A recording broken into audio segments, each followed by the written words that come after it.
अस्सलाम वालेकुम। मेरा नाम रोशान दियामरी है।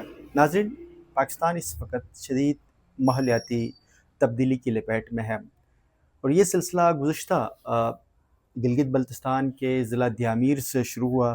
तकरीबन कोई 21 जुलाई और 22 जुलाई के बाद वहाँ पर एक बड़ा क्लाउड बर्स्ट हुआ जिसमें कोई 20 से 25 तकरीबन 25 लोग जहाँ बहक हो गए तो सानिए में।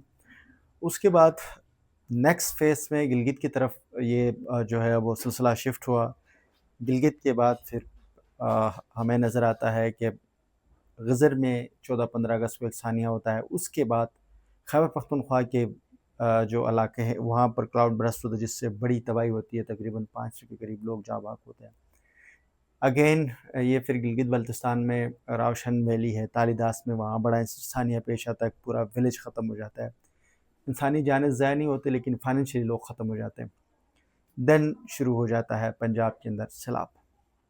नाज़रीन, आजकल जो डिस्कशन चल रही है वो ये चल रही है कि डैम्स बनने चाहिए या नहीं बनने चाहिए, और कुछ लोगों का ये मानना है कि अगर डैम बनते हैं तो उसकी वजह से जो तबाही है वो कम हो जाती है, और उनका ये मौक़िफ़ को साबित करने के लिए कहीं कुछ लोग कालाबाग डैम की एग्जांपल्स देते हैं कि अगर कालाबाग डैम बन जाए तो उससे भी बड़ी पैमाने पर तबाही बच सकती है, सो एंड सो।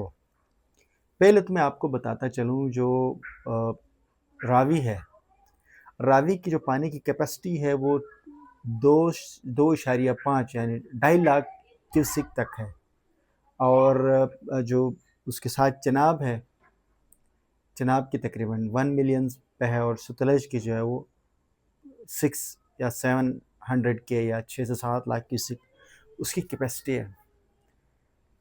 जो इस टाइम तक जो मैक्सिमम पानी का रेला है वो अगर रावी की हम बात कर लें तो वहाँ पर 2,29,000 क्यूसिक तक आया हुआ है, और चनाब में तकरीबन 7 से 8 लाख, और सतलज में भी तकरीबन 2 से 3 लाख से 4 लाख के करीब आया हुआ है।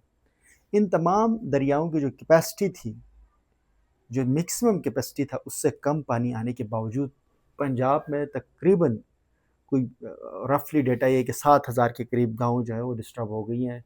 3 मिलियन के करीब लोग जो है वो मूव करने पे मजबूर हुए हैं। तकरीबन अभी तक जो है गैर मुसद्दिक़ा, या जो सरकारी डेटा तो 40-45 का बता रहा है, लेकिन गैर मुसद्दिक़ा इत्तलात के मुताबिक 60 के करीब जो लोग जहाँ बहक हो गए, अरबों रुपए की प्रॉपर्टी डिस्ट्रॉय हुई है, लोगों की माल मवेशियाँ भी ख़त्म हो गई। ऐसे क्या वजह है कि रावी हो या सतलज हो या चनाब के दरियाओं में इतनी बड़ी तबाही क्यों मची? इसकी सबसे बड़ी वजह ये है कि ये जो लोग लैंड ग्रैबर्स हैं, हुकूमतों के साथ मिलकर जो लोग ज़मीनों पर कब्ज़ा करके बड़े पैमाने पर तबाही मचाई हुई, ये लोग रिस्पॉन्सिबल हैं।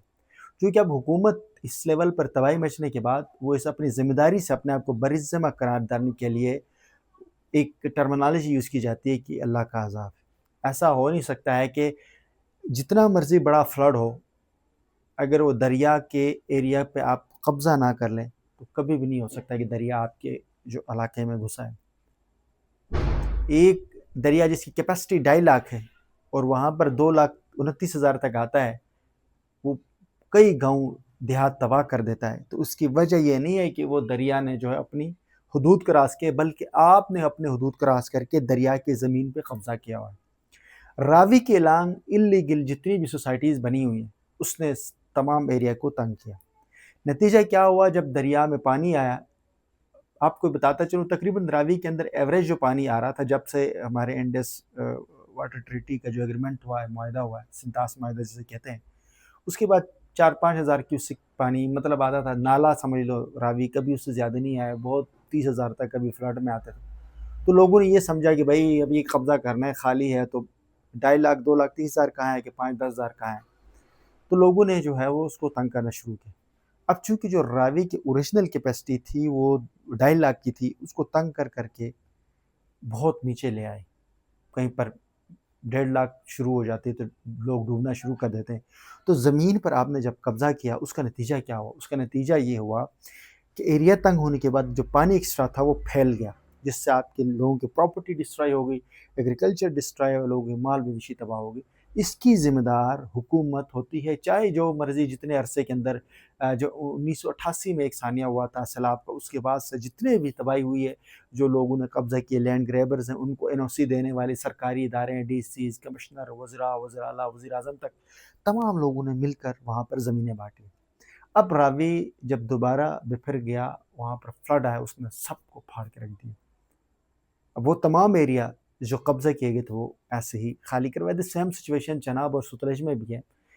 آپ نے ایک بڑا ایریا جہاں پر بہت بڑا فلڈ کو کنٹرول کرنے کی 10 لاکھ سے زیادہ کی کیپیسٹی ہے کیوسک، اور وہ 7 لاکھ پر آپ کی جو ہے نا 75,000 دیہاتوں کو تقریباً خراب کر رہا ہے۔ ہزاروں کے قریب دیہات ہیں جو آپ کے وہ ڈسٹرب ہیں، جو 30 لاکھ کے قریب لوگ مائیگریٹ ہونے پر مجبور ہیں۔ لوگوں کو اب جو ہے اپنی سیف سائڈ موو کرنی ہے۔ اس کی کیا وجہ؟ اس کی بڑی وجہ یہ ہے کہ لینڈ گریبرز کو ہم نے قبضہ کرنے دی۔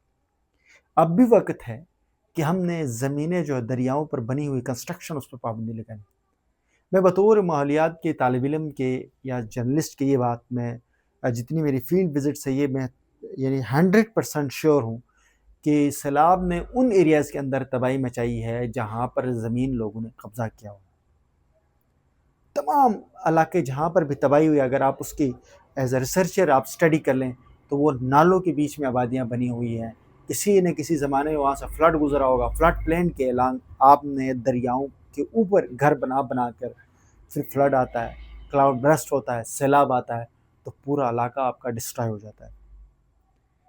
اس وقت بھی جو پنجاب کے اندر جو بڑی تباہی مچی ہے، اس کی بڑی وجہ یہ ہے کہ وہ ہم نے قبضے کے زمینیں کے اوپر سوسائٹیز بنائی ہوئی۔ اس جو حالیہ دنوں کے اندر جو بڑی راوی کے اوپر پتہ نہیں کیا نام ہے، پارک سٹی کے یا دوسرے تیسرے جتنے بھی ادارے بنے، وہ سب قبضے کی زمینوں پر بنائے، کیونکہ اب وہ لوگ پاورفل ہیں تو کوئی ان پہ ہاتھ نہیں ڈال سکتا۔ پھر کہتے ہیں غریبوں کو یہ اللہ کا عذاب ہے، ایسا ہو نہیں سکتا۔ جب تک آپ کسی کی حدود کراس نہیں کرتے تو وہ آپ کی حدود میں نہیں آتے۔ سیم سچویشن جو ہے وہ پنجاب کی ان علاقوں میں ابھی آج پھر سے جو ایک سیلابی ریلیکس ہے۔ ایک اور بڑی کہانی ڈالی جا رہی ہے کہ جی ہندوستان نے پانی چھوڑا، ہندوستان کی پتہ نہیں آبی جاریت فلانا ڈھمکانا شمکانا، ایسی فضول قسم کی باتیں کی جاتی۔ اتنی زیادہ بارشیں ہوئی ہیں مونسون کے اندر کہ ہندوستان کی بس کی بات نہیں ہے کہ وہ پانی روک دیں۔ اگر وہ پانی روکتے ہیں دریاؤں کا تو ڈیم ٹوٹ جائیں گے۔ ہندوستان نے جتنی بھی دریاؤں پر ڈیم بنائے وہ ٹوٹ جائیں گے۔ اس سے آپ ایک ڈیم کے اندر جو ہے وہ کئی ملین کیوسک پانی جو سٹوریج کی کیپیسٹی ہے، اور اگر ڈیم ٹوٹ گیا تو کوئی بھی نہیں بچے گا آگے پنجاب کے اندر۔ 8 لاکھ، 1.5 لاکھ، 2 لاکھ کیپیسٹی والی دریاؤں کے پانی ہم نہیں سنبھال سکتے۔ اگر کوئی ڈیم کو وہ روک کے اور پانی ٹوٹ گیا تو کیا صورتحال بنے۔ اس وقت جو ہندوستان کی بڑی ڈیمیں ہیں ان میں 96 سے 98% پانی سٹور ہو گیا ہے، اور اس سے اوپر آتا تو وہ اس کو ریلیز کر دیتا ہے۔ وہ ہر دفعہ اطلاع دی جاتی ہے، اور یہ ان دس ٹریٹی کے اندر جو معاہدہ ہوا تھا اس میں یہ باتیں چیزیں لکھی ہوئی ہیں، جس میں ایک کس قسم کا معاہدہ کر کے اس وقت کی نااہل حکمرانوں نے سارا کے سارا فائدہ انڈیا کو دیا ہے، لیکن اب وہ اس کی جو نتیجہ ہے وہ ہم بھگت رہے ہیں۔ بارشیں ہوں گی تو جو ڈیم ہوتی، کنکریٹ کی ڈیم ہو یا جو مرضی ڈیم ہو، وہ پانی ایک لیمٹ سے اوپر نہیں جا سکتا ہے۔ اگر آپ ڈیمیں بناتے ہو تو بھی کیا ہوگا؟ چھوٹے سیلاب تو روک دیں گے، کوئی بڑی فلڈ آتا تو آپ نہیں روک سکتے۔